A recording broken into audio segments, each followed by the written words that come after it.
Welcome, curious minds, to the deep dive. Today, we're pulling back that velvet curtain. We're looking at Broadway's biggest night, the Tony Awards 2025. You can picture it, right? The red carpet, the lights flashing. Oh, yeah, the buzz. The buzz, exactly. And, the expectation of just, high glamour. A real sartorial spectacle. Always. And from what we gathered, the red carpet, well, it absolutely delivered. We saw this really intriguing mix of high drama and quiet sophistication. Definitely some standouts. But here's where it gets really interesting, and frankly, a bit of a plot twist. Okay. Trying to get a truly comprehensive, sort of cohesive view of all these looks after the event. It was like trying to snag a last-minute ticket to, Hamilton back in the day. Nearly impossible. Huh. That is interesting. Yeah. So fragmented. Totally fragmented. A fragmented fashion narrative, like a kaleidoscope of moments, which made getting a complete, definitive picture incredibly elusive. It's a fascinating enigma, isn't it? This missing narrative. It isn't just like a minor hassle for fashion fans or people just curious about the trends. Right. As our sources point out, it's actually profoundly problematic if you want to really understand the fashion of such a big cultural event. Makes sense. Yeah. One source put it perfectly. True authority comes from a comprehensive, curated narrative, not a TikTok scroll. Good point. And when those detailed, curated perspectives, the real analysis of each look and its context, when they seem to vanish from public view, it leaves a real void. So that's our mission today, then. Exactly. To cut through that noise, navigate the delightful chaos and all those scattered snippets from the 2025 Tony's red carpet. And give you, our listener, a definitive verdict on the styles. Yep. Despite the challenge of piecing it all together, it's like we're reconstructing the true story, stitch by sartorial stitch. Okay, let's unpack this red carpet riddle, then. Oh. So the 2025 Tony's red carpet. It wasn't one big trend or statement. No, not cohesive. Not at all. It was more like a puzzle, as the analysis suggested. But not a neat jigsaw. More like a fascinating, sometimes confusing mix of really intriguing individual statements. So individuals doing their own thing. It really felt like it. As if Broadway stars just decided, okay, we're playing by our own rules this year. They defied easy categorization. It challenged the usual predictable red carpet narratives we kind of expect from, say, the Oscars or the Met Gala. Right. Those tend to have clearer themes sometimes. Exactly. And the most frustrating part for us trying to piece this together, and I bet for a lot of you listening, was how those meticulously curated chronicles, the big fashion write-ups, seemed to just vanish. Vanish. Like they weren't published. Or they were just hard to find, scattered, not comprehensive. It felt like the definitive breakdowns, the insights from top critics, just sort of evaporated. We were left with these striking moments, but without the bigger picture. So you're just scrolling social media trying to find the highlights yourself? Pretty much. Scrolling, hoping to stumble upon the key pieces, instead of getting that full, expertly compiled lookbook. Wow. And the implication of that fragmented coverage, it's pretty significant, isn't it? How so?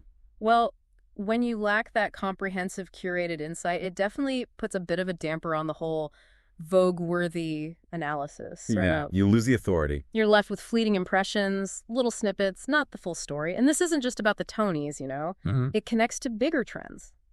Visual culture, information overload. Everyone's a critic online. Exactly. Everyone's got an opinion, but where's that single discerning voice to pull it all together and give it meaning? It makes you ask why. Why did this happen? Did the fashion just not measure up overall? Or did the coverage fail? Did it just not capture the story properly, maybe not give it the depth it deserved? The mystery of the missing fashion narrative.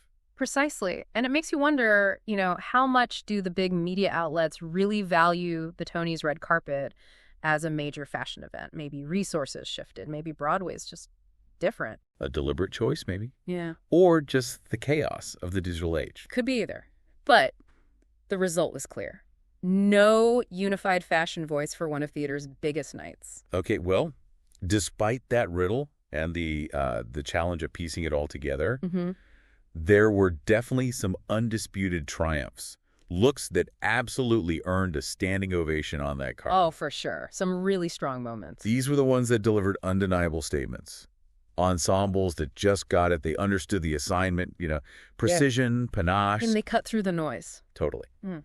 Regardless of the fragmented coverage, these looks proved that true style always leaves a mark. Absolutely. These were moments of like unadulterated impact looks that just demanded attention. And the fact that they were highlighted consistently across different publications, Harper's Bazaar, People, AfterBuzz TV, Mega Asia. It says a lot. It really does. It signals this undeniable level of sartorial excellence that just resonated. They became these widely recognized examples of red carpet success, even with the overall fragmentation. Like fashion anchors for the night. Exactly. Even a casual scroll couldn't miss them. They had this gravity, this visual appeal. Okay, so kicking us off, Nicole Scherzinger in Rodarte. Wow. Oh, yeah. That crimson. A true vision in crimson. Such a powerful, passionate color. Perfect for Broadway. Her custom sequin column gown. It was like a masterclass in classic glamour, but modern. Rodarte does that so well, that mix of romance and edge. They really do. Here, it was more streamlined, but still so impactful. Sleek, strapless neckline, that bold knee-high split. It showed off the silhouette beautifully. Perfectly. And paired with the matching red lip, the slick back hair. She was a total showstopper. It wasn't just a dress. It was, like the analysis said, an embodiment of star power. Total focus, impeccable execution. She used that single bold color so strategically, didn't she? To just command attention, reinforce her status, like she owned the whole carpet. She really did, and that strategic use of one bold color, that's key. Why is that? Well, in a sea of different looks, a precise, vibrant monochrome. It's a calculated move for maximum impact, memorability. And it paid off for her. Big time, consistent praise across the board. It shows how a confident choice, like that perfectly tailored Rodarte combining sparkle with sleekness, can become truly iconic. It's about projecting confidence through clarity. Okay, then the host herself, Cynthia Erivo in Schiaparelli. She really went for it. Multiple looks. 10, I think. Ambitious. 10. Wow. But that opening look, the nude corseted couture gown, regal, just a regal declaration. Schiaparelli brings the drama. Oh, absolutely. The intricate pearl and beaded embellishments, incredible texture, catching every light, and then that velvet skirt underneath, giving it this rich, grounded feel. It's a divine silhouette, almost otherworldly. The consensus described it as high drama, spiritual, and defiant. A true showstopper. And choosing Schiaparelli, known for that audacious, surreal, bold style, it fit her presence perfectly. Like wearable art, almost like futuristic armor. Yeah, and those 10 outfit changes. That's right. The sheer volume, it amplified her role as host, didn't it? Each appearance became its own distinct performance. Visual storytelling through fashion. Exactly. Using each look to punctuate her presence, the flow of the evening, it turned her hosting gig into a spectacle, like a series of acts. Each with a different mood. And her ability to carry off such diverse looks while keeping that regal authority? Yeah. Quite remarkable. A testament to her style and the power of couture. Speaking of elegance, Amal Clooney in Tamara Ralph. Oh. Just elegance personified. Breathtaking. A masterclass in refined opulence. That off-the-shoulder couture gown, it was made of these intricate webs of strung pearls, so delicate but so rich. Tim Ralph is brilliant at that kind of craftsmanship, balancing glamour and modernity. It really felt like old-world opulence, didn't it? Like stepping back into old Hollywood. She paired it with a pearlescent clutch, those classic white Roger Vivier heels. The whole look was seamless. The analysis said she looked like the grand finale to an operatic overture, which is pretty spot on. Wow. High praise. And she was consistently on best-dressed lists. It just shows the power of classic, understated glamour, where the exquisite detail wins out over flashy trends. A concept that, as one source noted, maybe eludes far too many these days. Probably true. Her look was just so sophisticated. Timelessness, craftsmanship, quiet confidence. And it cut through the noise, didn't it? Not by being loud, but by being flawless. Exactly. Flawless execution of a classic aesthetic. It reminds you that quiet confidence, exquisite craftsmanship. It can speak louder than theatrics. It really does. It's about knowing what suits you, the power of tailoring, fabrication, not just chasing fads, enduring elegance. Absolutely. Okay, switching gears a bit. Sadie Sink in Prada. Modern sophistication. Yes, youthful but refined. That custom silver slip gown, plunging neckline, that crystal-encrusted bow. It was such a youthful but sophisticated win. Prada's great at that intellectual elegance, that subtle rebellion. Totally. And they made a simple slip silhouette feel special, elevated by the sparkle, that unexpected bow detail. And the styling was perfect. It's so simple. Bold red lip, elegant updo. It just shows how subtle details, the bow, the lipstick shade, can lift the whole look. It becomes a cohesive statement. A delicate balance, allure and contemporary cool. Right. Not overstyled at all. The consensus called it a refreshing display of youth actually getting it. Like showing a nuanced understanding of high fashion for a younger star. It's testament to thoughtful styling, isn't it? And the Yeah. strength of a well-designed piece. It wasn't just the dress, it was the whole package. The hair, the makeup, all unified. And it shows how even a simple silhouette from a house like Prada, with their materials and minimalist perfection, becomes special through attention to detail. Maybe a sign of growing maturity in younger stars' choices. Could be. Moving to a different kind of impact. Zoe Deutsch in Elie Saab. She chose restraint. And it worked beautifully. Her sequin crisscross black gown, hailed as perfect an LBD as you'll ever find. High praise for a little black dress. Right. And Elie Saab, usually known for those opulent fairy tale gowns. Lots of embroidery, flowing fabrics. Here, he showed mastery of refined simplicity. That crisscross detail added just enough architectural interest. It wasn't just another black dress. Strong, understated elegance. Exactly. Proving that sometimes the most impactful statements are quiet, confident, flawlessly executed. The analysis Riley called it a masterclass in restraint for those who desperately need one. Huh. A subtle jab. But it underscores the power of classic silhouettes done right. Less can be so much more. It raises a good point, doesn't it? About simplicity and timelessness on the red carpet. Definitely. In a landscape often dominated by maximalism or chasing trends, a perfectly tailored, elegant black gown, especially from a designer like Saab, it's powerful. Speaks to sophistication, self-assurance. I think so. It doesn't need to shout. It's about understanding fit, fabric, carrying it with grace, letting the wearer's elegance shine through.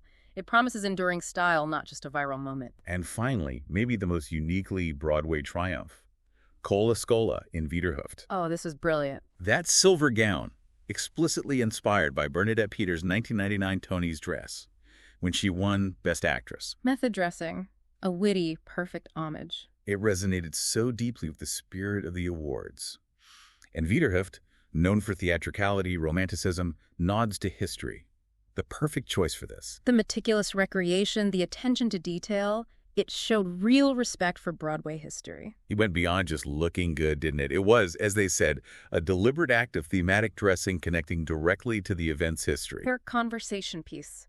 A knowing wink to theater lovers. A statement about the continuity of theatrical artistry. And that's what elevates it. For the Tonys, fashion that nods to theater, history, legends, it can resonate far more than just pretty clothes. Is telling a story through the clothes. Exactly. Weaving a narrative that speaks to the audience, the event's heritage.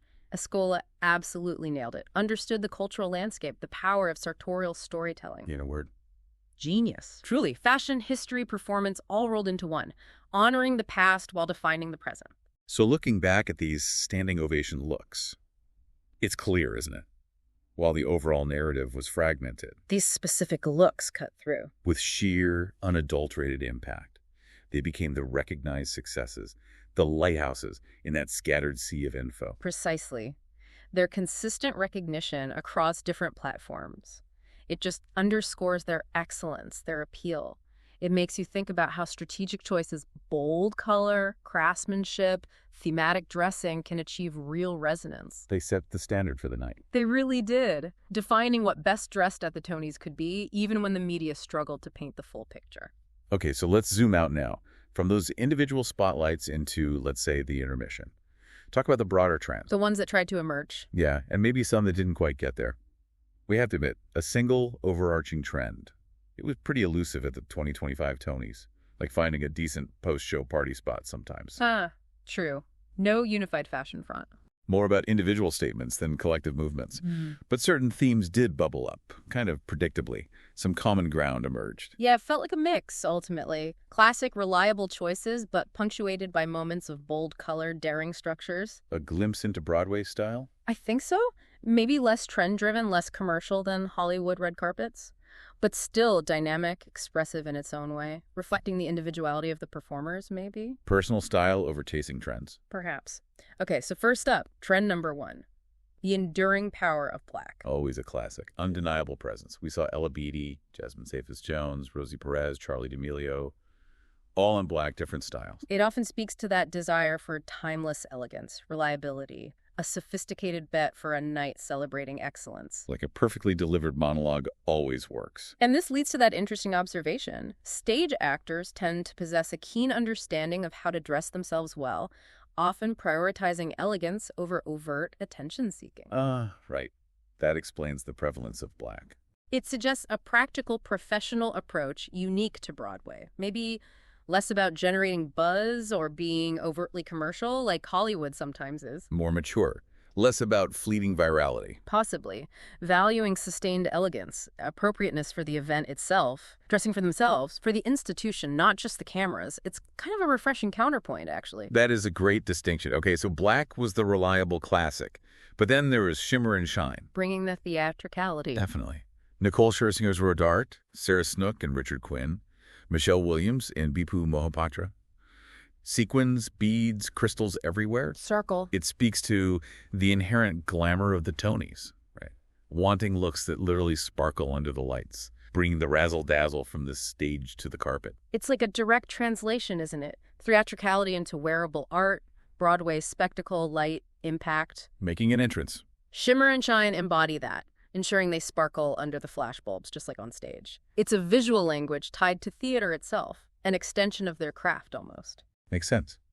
And while many played it safe, vibrant hues made some real impact. Cutting through the muted tones. We mentioned crimson on Scherzinger, also Brooke Shields in Balmain, electric blue on Kristen Chenoweth, teal on Dylan Mulvaney, and that blooming orange and pink on Ali Carvalho in Carolina Herrera. Those bold colors really stood out. It showed that while many are cautious, maybe even uninspired, as one analysis put it, Ouch. those who dared with vibrant shades, they often got rewarded with memorability, impact. Ali Carvalho's beachy ball gown, those bold and unusual colors, it turned heads. Proved that calculated risks with color can pay off. And that fits the Tonys, right? The event celebrates performance, daring, drama. It actually rewards theatricality in fashion, if it's executed well. Like the red carpet is an extension of the stage? Kind of. It's about commitment to a bold aesthetic. As one analysis said, maybe some need to look up the word commitment, linking the art on stage to the art on the carpet. Owning your choice. Like owning a role. Interesting.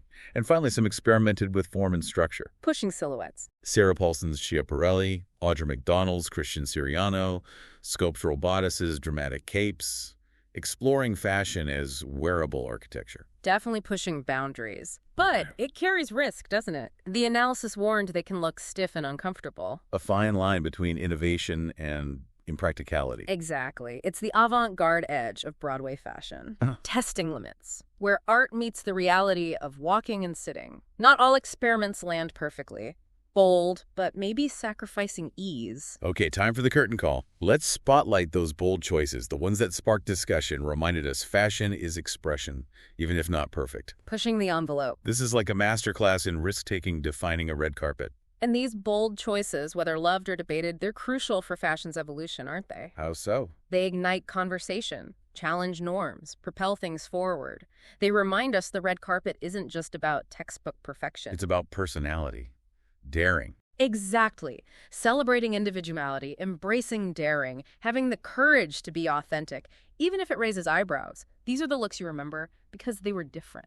Okay, first up, Julianne Hough in Christian Siriano. Bold, experimental, aimed for drama. And Siriano delivers drama, dramatic silhouettes, intricate details. This look definitely showed a willingness to push boundaries, challenge norms, proving a fearless approach makes a statement, even if it divides opinion. A theatrical moment. That's what they called it, highlighting the interplay between fashion and performance, a strategic move to generate buzz. And it worked. People talked. And whether you loved it or not, it got attention.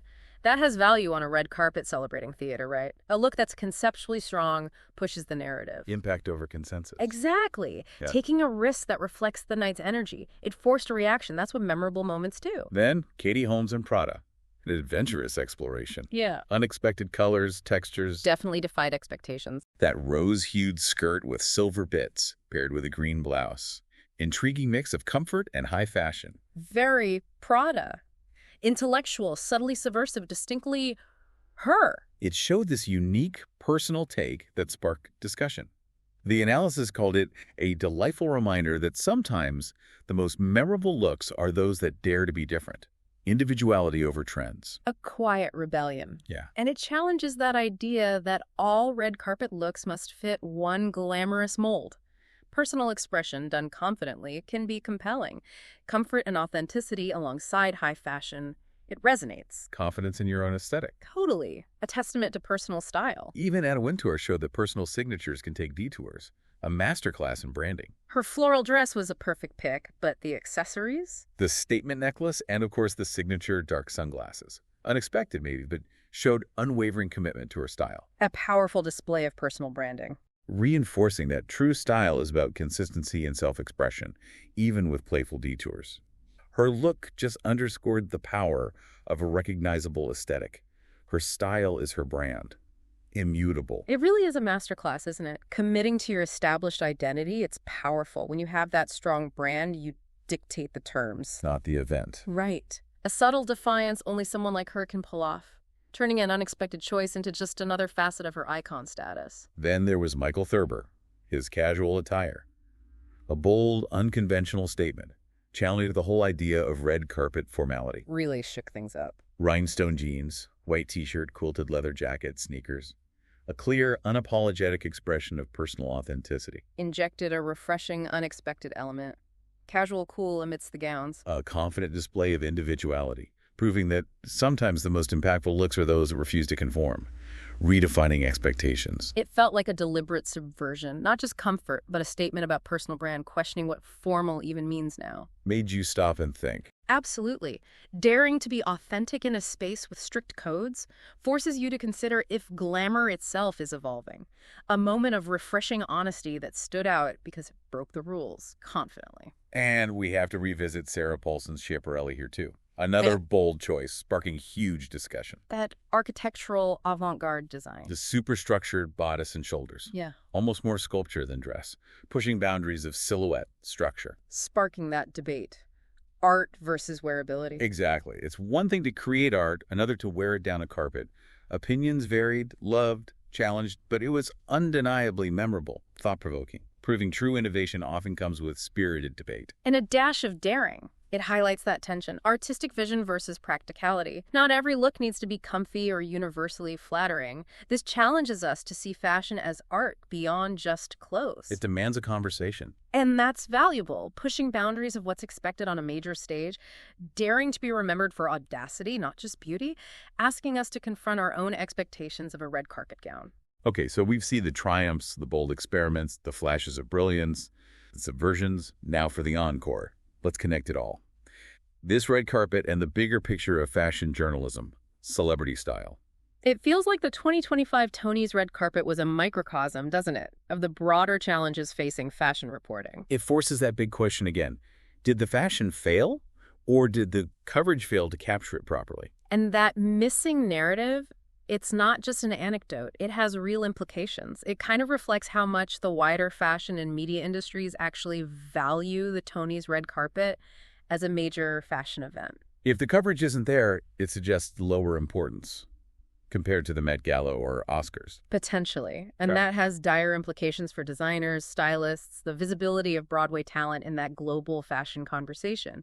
It's a missed opportunity for an industry built on visual storytelling. Moments of brilliance become just fleeting glimpses. Exactly. A tragedy, almost. And tying back to what we discussed earlier, Mm. alongside the triumphs, there was a lot of caution too. Those reliable black gowns. And that idea that stage actors tend to have a better understanding of how to dress themselves well, as opposed to dressing themselves for the cameras, it helps explain that reliability. It's not necessarily bad, though. Not at all. It suggests a focus on personal elegance, appropriateness, over fleeting trends or viral moments, in a world of often over-the-top spectacles designed for social media. This deliberate personal elegance is refreshing. It can be.